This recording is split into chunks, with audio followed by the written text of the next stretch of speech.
are the two basic problems with government borrowing. Number one, first of all, there is interest. This is something you rarely hear discussed on television. Why? Because it's such a huge number.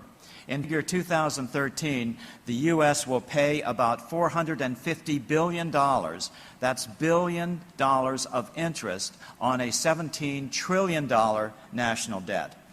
But a new study by the University of California researcher just released on Monday, this is brand new, startling information, says that the actual debt of the United States is now over $70 trillion. The new figures compiled by Professor James Hamilton adds for the first time the government support for housing and other loan guarantees, deposit insurance, actions by the Federal Reserve, and government trust funds. Certainly in a rising interest rate environment, interest payments alone could crush the U.S. economy in coming years. The second issue is control. Who do nations borrow from primarily? Banks.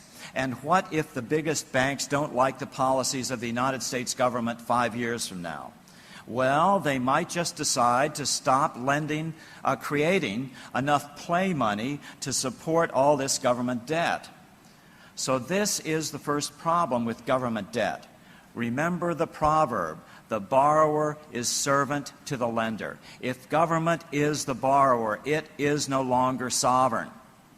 The lender automatically becomes the sovereign. Political science has devised a word for this condition. It's called plutocracy.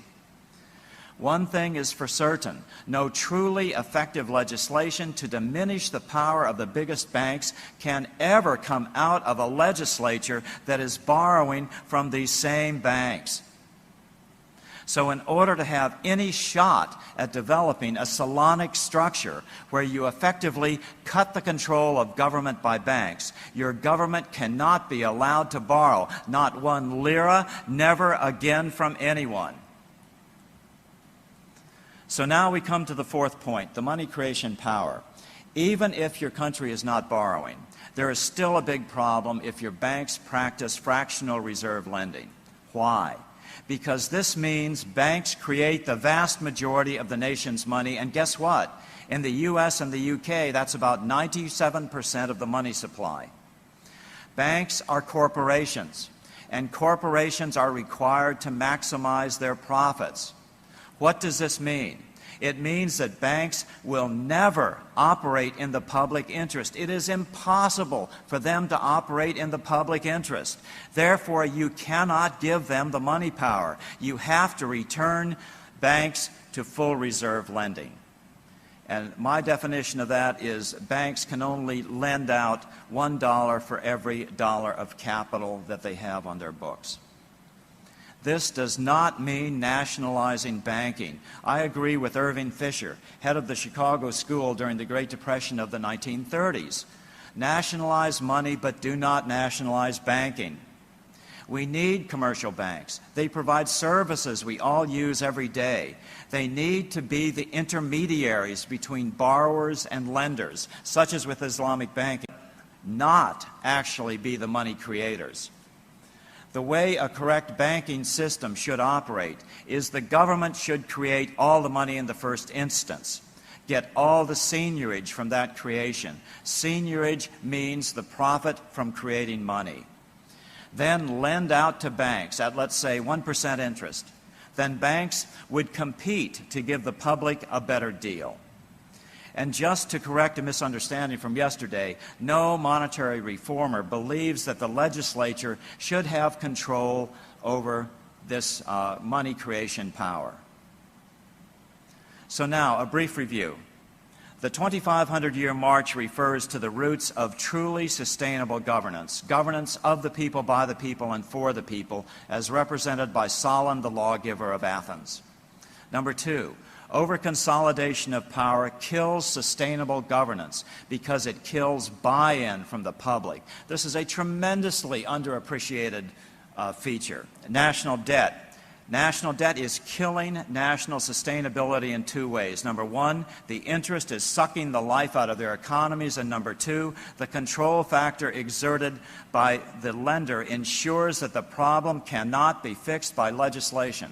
Those questions. Okay, so but first, I've got a point to make. First of all, just as Professor Jeffrey Sachs from Columbia said on April 17th at the meeting at the Philadelphia Fed, these aren't my words, these are his words.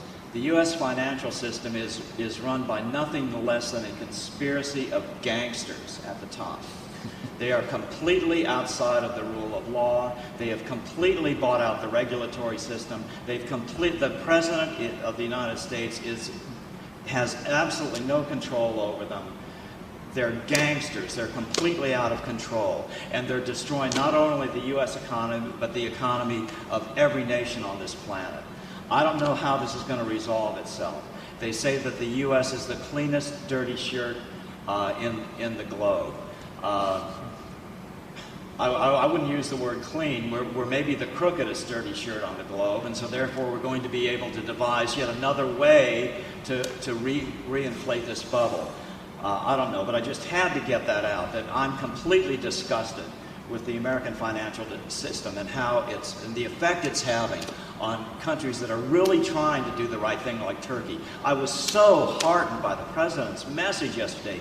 Finally, in the last few years, we're getting parliamentarians in Iceland and other places who are coming around to alternative monetary systems to fix this problem. And now this wonderful conference here in Turkey, the best I've ever seen, and the President's message, I was just absolutely floored yesterday to actually have the head of state of a nation trying to create a national money system in the public interest just blows me away.